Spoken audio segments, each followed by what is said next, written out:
শুনে বাসায় যাওয়ার আগে শুনবেন এই খবর ঘুরে আপনার বাড়িতে চলে গেছে গা। এমন আমার জীবনে বহুত ঘটছে। কারণ জুমা পড়ছি, আসর করে দিনে বাইরে দিনে কথাবার্তা বলছি, মাগরিব পড়ছি, এসে বাড়িতে গিয়ে শুনি আমি এখানে যেটা শুনে গেছি দুপুরের সময়, বহুত আগে ইহারা এটা জানে। পরে আরো আমার বলে আপনি কি খবর রাখেন, সারা দেশ ঘুরেন, বাইরে ঘুরেন, খবর জানেন না, ঘটনা তো এইরকম বইটা গেছে না, জানেন খবর? আমি কিছুই শুনি নাই। এরকম আছে না নাই? আল্লাহ আমাদের হেফাজত করুক, মা বোনদেরকে হেফাজত করুক।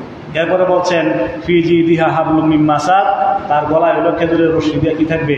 বেরি করা থাকবে। এইটা সূরা যখন নাজিল হয়েছে তখন আল্লাহ রাসূল জীবিত নাকি অন্য কারো নাজিল হয়েছে? মুহাম্মদ সাল্লাল্লাহু আলাইহি ওয়াসাল্লাম নাজিল হয়েছে। আবুল আহাব তখন আছে। এই কোরআন নাজিল হওয়া শেষ, আল্লাহ রাসূল ইন্তেকাল করছেন, তার 10 বছর পরে এই পুরা ঘটনা বাস্তবায়িত হয়েছে।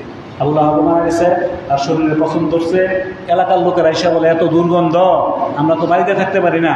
পরে আবুল আহাবকে কয়েকজন লোক দিয়া এরকম রশি দিয়া ভিতরে দিয়া পেঁচায়া, যে চাটি দিয়া মরা লাশ পেঁচায় না, এরকম পেঁচায়া তারা নিয়ে জঙ্গলায় ফেলায় রেখে আসছে।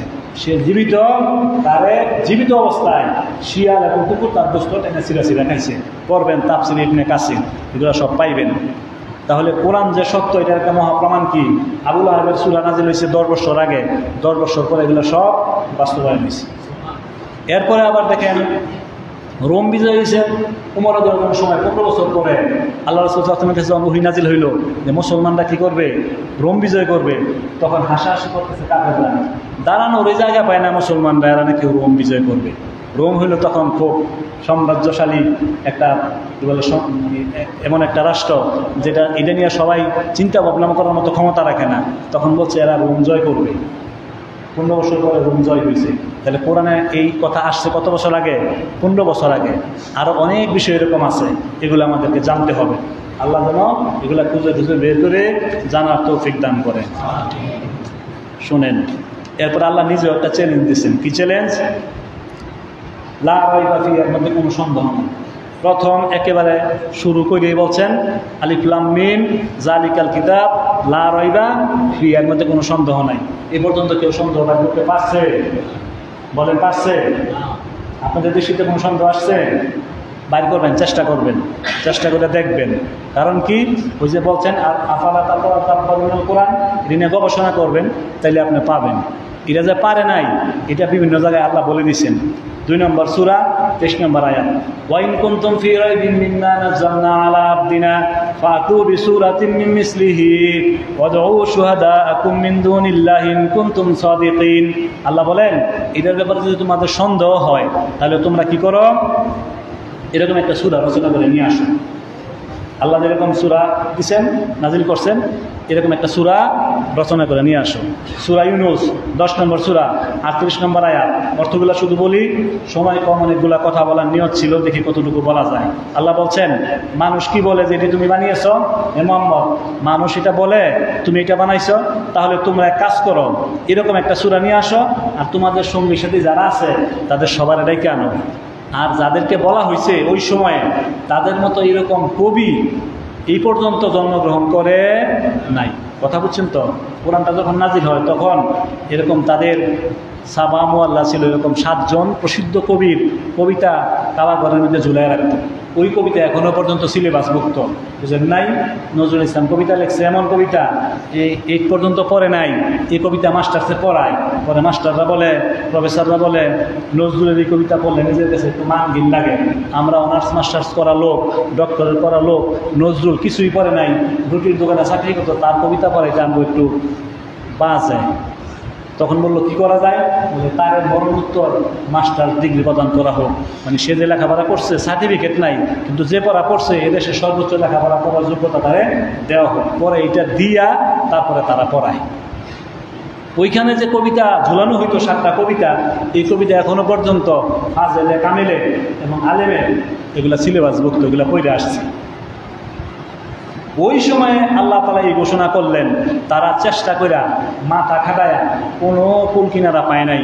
সর্বশেষ একজন একটা মিলাইছে, ইন্না আতাইনা কাল কাউসার হাযা লাইসা বিকালামিন বাশার। এটা এমন একটা কথা যেটা আল্লাহর কথা ছাড়া আর কারো কথা হইতে পারে না, এইটুকু ছন্দ মিলছে। আরও কিছু কিছু কম বেশি করছে, কিন্তু প্রকৃতপক্ষে কোরআনের যে মজেজা, কোরআনের যে অর্থ, কোরআনের যে ছন্দ, কোরআনের যে ধারাবাহিকতা, এটা কেউ রক্ষা করে কেউ কোনো অর্থবোধক কিছুই তৈরি করতে পারে নাই। কোরআনের এরকম একটা বৈশিষ্ট্য, যদি কোরআন পড়ে তাহলে আপনি বুঝবেন যে এটা কোরআন পড়তেছে, অথচ ওই কোরআন যেখানে নাজিল হয়েছে ওইখানে আল্লাহ রাসূল সাল্লাল্লাহু আলাইহি সাল্লামের মুখস্থিত যে হাদিস, ওইগুলো যখন পড়বে তখন বুঝবেন যে এটা হাদিস পড়তেছে। কথা ঠিক না বেঠিক? হাদিস পড়লে বোঝা যায় না এটা হাদিস, কোরআন পড়লে বোঝা যায় না কোরআন পড়তেছে। এটা একটা বিশেষ মজেজা, একটা বিশেষ বৈশিষ্ট্য। তাহলে আল্লাহ বললেন যদি পারো তাহলে নিয়ে আসো। 11 নম্বর সূরা হুদ 13 নম্বর আয়াত। এটার মধ্যে আল্লাহ বললেন তাহলে এক কাজ করো, 10টা সূরা বানাও, যদি পারো তাহলে 10টা সূরা বানাও। এরপরে 17 নম্বর সূরা 88 নম্বর আয়াত আল্লাহ বলছেন, বলুন যদি মানব ও জিন এই কোরআনের অনুরূপ রচনা করে আনয়নের জন্য জড়ো হয় এবং তারা পরস্পরের সাহায্যকারী হয়, তবু তারা কখনো অনুরূপ রচনা করতে পারবে না। কথাকার?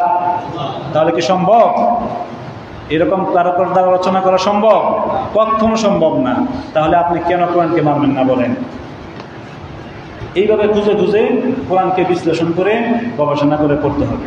এবার আসেন কোরআন থেকে আরেকটা বিষয় গবেষণা করে বার করতে হবে। এটা হলো আল্লাহ কোরআনের যত বিধিবিধান বলছেন, এর মধ্যে যত আয়াত বলছেন 2636টা আয়াত। কত? 2236।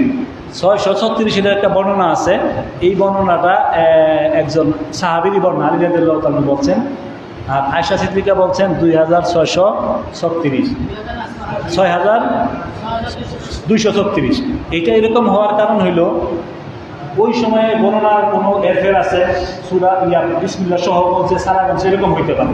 এখন আপনি কোরআন খুইলা প্রত্যেকটা সূরা এতটা আয়াত যোগ দিয়ে দেখবেন 6236টাই হয়। ওই মসজিদে আমি কোনো এক জুমায় অথবা কোনো এক আলোচনার মধ্যে এই কোরআনের আয়াত যখন বললাম 6236, বেশ কিছু মুসল্লি ক্ষেপে গেল। এমন খেপলো আমাকে মসজিদ থেকে বার করে দেওয়ার অবস্থা। হ্যাঁ, কোরআন নিয়া এরকম আমরা জানি 6636, আর তুমি কো 6236। আমি তো গনেন, বেটারা না গণ্য হয়ে গেছে নাকি?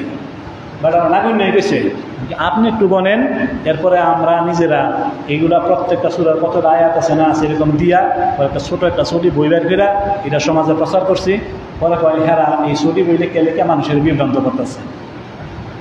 আচ্ছা, ধরে নিন কোরআনের আপনার যে নীতিমালাগুলো আছে বা সংবিধানের যে নীতিমালা আছে, এটার সংখ্যা কত এটা আপনি জানবেন না একজন মুসলিম হিসেবে। এটা কি হয়? এটা জানা ফরজ না। কয়টা আয়াত আছে এটা কবর আপনার জায়গাইতো না, এটা জান্নাতে যাওয়ার সময় জায়গাইতো না যে এটা আপনি বইলা করে জান্নাতে যান। কিন্তু একজন মুসলিম হিসাবে আমার ধর্মগ্রন্থের মধ্যে কয়টা শ্লোক আছে, তারপরে কয়টা অনুচ্ছেদ আছে, কয়টা আয়াত আছে, এটা জানা কি একটু জরুরি না? এবং এটা সত্যিটা জানা দরকার না? 6236 এই আয়াতগুলোর মধ্যে প্রায় প্রত্যেকটা আয়াতের মধ্যে, যে আয়াতের মধ্যে আল্লাহ তাআলা বিভিন্ন নবী রাসূলদের ঘটনা বলছেন, ওইগুলা ঘটনা, ওইটার মধ্যে কোনো আদেশ নিষেধ নাই। এছাড়া বাকি যে আয়াতগুলো আছে, অধিকাংশ আয়াতের মধ্যেই কিছু আছে করণীয়, কিছু আছে বর্জনীয়। আপনারা খুঁজা বাইর কইরা আয়াতের মধ্যে আল্লাহ এখানে কি করার কথা বলছে, কি বর্জন করার কথা বলছে, এটা বাইর কইরা তালাশ করে ওই অনুযায়ী বিশ্লেষণ করে আমল করতে হবে। এটা হলো আমাদের দায়িত্ব।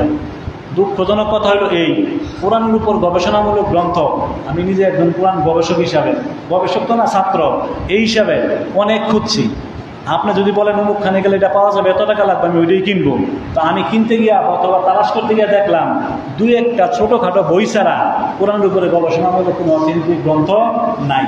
এখন আপনাদেরকে যে বিষয়টা বললাম, করণীয় এবং বর্জনীয়, বিগত 8 মাস যাবত এর উপরে কাজ করতেছি। কোরআনের করণীয় এবং বর্জনীয়, আলহামদুলিল্লাহ ইতিকাফের শেষ দশকের শেষ দিনে আইসা কাজটা সমাপ্ত হয়েছে, আলহামদুলিল্লাহ। আপনাদেরকে আমি জিজ্ঞেস করতে চাই, সূরা ফাতিহা আমরা প্রত্যেক দিন প্রত্যেক রাকাতে পড়ি, ঠিক না? বলেন তো সূরা ফাতিহার মধ্যে কয়টা করণীয় বিষয়ের কথা আল্লাহ বলছেন? আছেন কেউ? বলেন তো কয়টা নিষেধের কথা বলছেন, বর্জনীয় বিষয়ের কথা বলছেন? আসলে আমরা এইভাবে গবেষণা করিয়া দেখি নাই। আমি সূরা ফাতিহাটা শুধু আপনাদেরকে ধরাই দিব, বাকি কোরআন অর্থসহ যখন পড়বেন তখন এইভাবে পড়বেন। আয়াতের অর্থটা পড়ার পরেই মাথায় নিবেন আল্লাহ এই আয়াতের মধ্যে কি করতে বলছে অথবা কি নিষেধ করছে। কথা বুঝতে পারছেন? আমি কিন্তু এই যে কোরআন বোঝার নীতিমালা বলতেছি। দেখেন আল্লাহ বলেন সূরা ফাতিহা, প্রশংসা করতে হবে একমাত্র আল্লাহ, এটা হলো আল্লাহর একটা করণীয় বিষয়। আল্লাহ বলছেন আলহামদুলিল্লাহি রব্বিল আলামিন। তাহলে প্রশংসা করবেন কার? আল্লাহ। এটা একটা করণীয় বিষয়। এমনি নেতারে দেখা হইলে বলবেন আজকে বক্তৃতাটা খুব ভালো দিচ্ছেন, এইটা প্রশংসা না, এটাকে বলে মাধ্যম শব্দের তুলে এবং প্রশংসা। এটা কোনো কোনো সময় বালা, কোনো সময় খারাপ। আজকে শরীর বালা, হুজুরের বক্তব্য দিচ্ছে বালা, কালকে হুজুরের মন খারাপ, বক্তব্য ভালো হয় নাই, হইতে পারে। কিন্তু আল্লাহর ব্যাপারে হইল আলহামদুলিল্লাহ, হামদ হইল এরকম বিষয় আপনি জেনে বুঝে